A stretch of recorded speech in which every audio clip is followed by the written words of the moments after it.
بسم الله الرحمن الرحيم. الحمد لله رب العالمين والعاقبة للمتقين والصلاة والسلام على نبينا محمد وعلى آله وأصحابه أجمعين. أما بعد، فنتابع درسنا من كتاب شروط الصلاة لشيخ الإسلام محمد بن عبد الوهاب بن سليمان بن علي رحمه الله تعالى.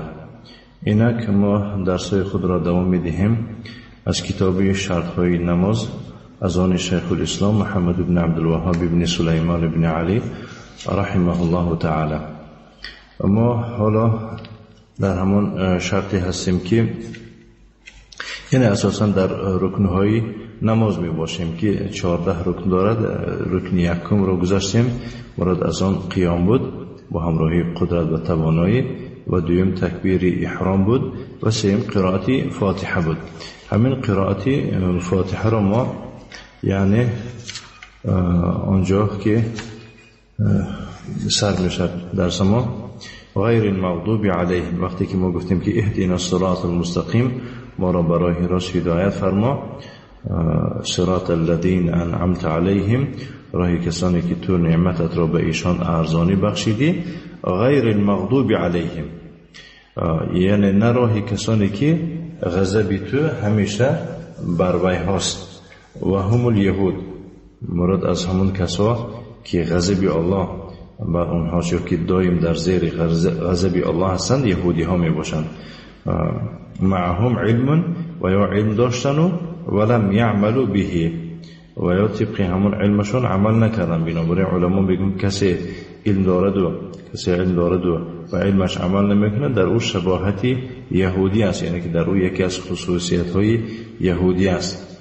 و نسأل الله ان یجنبک طریقهم. شیخ الاسلام میفرماید که از الله مسئله داریم که از راه یهودی ها تو را یک جانبه کنار کند. ولا الضالین، و نراه گمراهان، یعنی همون کسانی که گمراه شدن، راه ویها را ما درخواست نداریم. و هم النصارى، میفرماید که ویها نصرانی ها هستند، یعبدون الله علی جهل و ضلال، ویها الله را عبادت میکنند در اساس جهالت و گمراهی. بنابراین کدام انسانی که کورکورانه الله را عبادت کند، ندانند معنای شهادت چیست، ندانند معنای نماز چیست، معنای حج، روزه و دیگه، یعنی که مراد از یا که مقصد از عبادت چیست، انواع توحید نداند، این آدم جاهل میگن. گرچند که عبادت کند، الله حق سبحانه و تعالی را 100% عبادتش موافق با گفتی الله و پیغمبر باشدن، ولی جاهل باشد نسبت عبادتش، خصوصا نسبت توحید جاهل باشد، در همین کس شباهتی نصرانی است، یعنی خصلتی نصرانی است، تا هویه دفع نکند از خودش. باشه دفع کردن این خصلت به چی میشه؟ به آموختن علم میشود. نسأل الله ان یجنبک طریقهم. شیخ الاسلام میفرماید که از الله مسئله داریم که از راه نصرانیات را یک جانبه گرداند. و دلیل الضالین قوله تعالی، و دلیل گمراهان سخن الله تعالی است که میفرماید که قل هل ننبئكم بالاخسرین اعمالا الذين ضل سعيهم في الحياة الدنيا وهم يحسبون انهم يحسنون صنعا. بگو آیا من شما را خبر کنم، یعنی به شما خبر رسانم نسبت همون انسان هایی که در عمل زیان کردن، یعنی انسان عمل میکند که فایده کند. اکنون تو همون انسان هایی که عمل کردن به عوض آن که فایده کنند ایشان ضرر کردن، همون ها کی هستند؟ الذين ضل سعيهم في الحياة الدنيا، و ها کسانی هستند که تمام سعی و کوشششان در حیات دنیا، در زندگانی دنیا بی‌رحم شد، یعنی گمراه شدن در این دنیا. و هم یحسبون انهم یحسنون صنعا، و خودشان باشند گمان میکنند که ایشان کاری خوب کرده ایستادن. مثلا یهودی نصرانی ها خیال میکنند که کاری خوب کرده ایستادن. خب اگر نه و در شرک هستند. عیسی را پسر الله میگویند. عیسی مثل گیریم بعضی اعتقادات دارن که عیسی مرد میگویند، عیسی را کشتن میگویند و هکذا. مهم یعنی که و هم یحسبون انهم یحسنون صنعا، و یا گمان میکنند که کاری خوب کرده ایستادن. احسان خوب کرده، یعنی کارای نیک کرده، عملی نیک انجام داده است. ولی الله سبحانه و تعالی میفرماید که و یا کسانی هستند که ضل سعیهم فی الحیات الدنیا، و یا در این زندگانی دنیا تمام سعی و تمام تلاش و کوشش کردن همش گمراه هسته، همش گمراهی هسته. نعم. والحديث عنه صلى الله عليه وعلى آله وسلم، در حدیث آمده است از پیغمبر صلی الله علیه وسلم چنین روایت میکنن که فرمود لتتبعن سنن من كان یکی من قبلكم حذو القذة بالقذة، یعنی البته شما برای روشی کسانی که قبل از شما بودن میروید. این پیغمبر صلی الله علیه وسلم تاکید کرده است که حتما شما برای روش و عرف و عادت و به عنعنه های کسانی میروید که ویها از شما پیش بودن. و چنان یعنی که این سخن تاکید کرده میفرماید که حذو القذة بالقذة، چخیلی که میگون همون چخیلی که مثال در آخری همون تیری که از کمان میپرانن، یعنی نیزش میگن، در آخری همون تیری نیزه دو تا پر هسته که ویها باید که یک خیله پر باشند که وزنشان یک خیله باشد، درازی و کوتاهیشان یک خیل باشد، برای خاطران که وی بالانسروف که میگونه برای راست پریدن همون پر. یعنی چه خیلی که همون پرها، یعنی که همون بالی که زدگی است در آخری تیر یک خیل به یک دیگر مانندی دارد، شما هم از همین امتان پیشینه از عرف و عادتشان ذره یعنی که عقب نمیماند.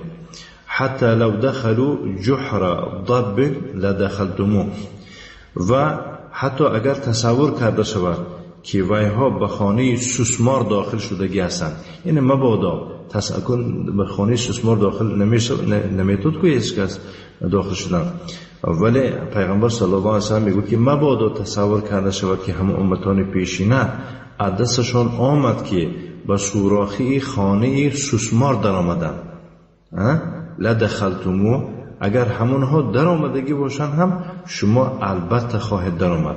یعنی مادامی که ویها در آمده باشن شما هم میداره. این تاکید کرده شده است که یگان کار نیست که یهود یعنی که امتان پیشینه کرده باشن و شما او را نکرده باشید میکنید. قالوا یا رسول الله، صحابه سوال کردن که ای پیغمبر الله، الیهود و النصارى، یعنی شما یهود و نصرانی ها در نظر دارید که یعنی که همونها هر نامعقولی و هر نادرستی که کردن در امت کسانی پیدا میشوند که کارهای وی را میکنن. قال فمن، بعد دیگه کی را میگویم؟ گفتن پیغمبر صلی الله علیه و آله، یعنی همونها هستند. اخرجه، این حدیث که بخاری و مسلم روایت میکنند.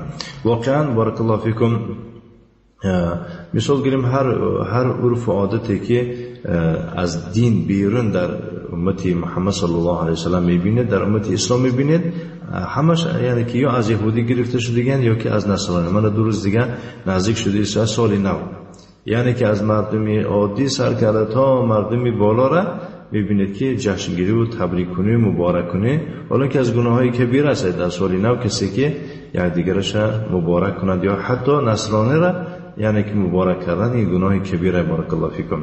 هر عرف و عادتی که امروز که وقتی که یک مؤمن مسلمان کشور خارج رفته لباسی مثال گیریم اسلامی رو میپوشد، گردن میپوشد، چه میگن این لباس عرب و این عرف و عادت عرب آورد بین مردم ما پهن کرده است. اما یگون که زبانش نمیگرد بود که آخه این مینی که پوشیدن زنها، این برهنه گشتن زنها، آثار لوچ و پایلوچ گشتن این زنها، ریش تراشیده گشتن این مردها که مثلا به زنها خودشون رو تشبیه میکنن، خب از بجول پایین پوشیدن این مردها لباس های جنس پوشیده بدنشون، یعنی که حجم عورتشون نشون داده در پیش خواهر و مادر و دیگه زنای بیگانه و دور و نزدیک نشون دادن. این یگان کس نمیگه که این عرف و عادتی مثلا مردم اروپا است، یگان کس گم نمیزنن.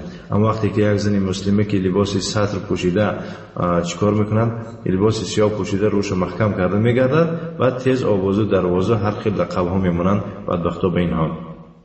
برای همین اینا همش درد و یعنی مصیبت امتان پیشینه هستند که امروز امت اسلام چه گرفتار همین است. وقتی که یک کس که مثال گیریم از دولت خارج عرق واردی در کشور اسلامی ما میکند و کس از خارج کشور اسلامی رفته مثال گیرم از دولت‌های کافرها، یعنی که عرق و دیگر شیمای جنس و دیگر لباسهای برهنه، لباسهایی که سطر نمیپوشن میبرن، معلوم میشد است که در درون امت هست کسانی که همینا رو میخرد و میپوشد و استفاده میبره. بارک الله فیکم. یگانه راه نجات بارک الله فیکم چنگ زدن به کتاب الله است و چنگ زدن به سنت پیغمبر صلی الله علیه و آله و سلم در اساس یعنی اصلاح کردن عقیده. نعم. و یا حدیث آخرونش میخوانیم که والحدیث الثانی، حدیث دوم آمده است که پیغمبر صلی الله علیه و سلم میفرماید افترقت اليهود على 71 فرقه، یهودی ها به 71 فرقه جدا شدند.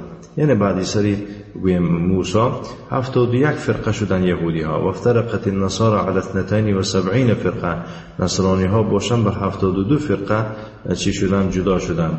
و ستفترق هذه الامه على 73 فرقه، این امت باشد یعنی امت محمد صلی الله علیه و آله و سلم به 73 فرقه تقسیم می شود. دیدید این فرقه حزب تحریر و حزب نهضت و حزب جماعی تبلیغ و دیگه گروه هایی که هستن به نام اسلامی، مثل همین ها، یعنی که فرقه 73 تا میشن.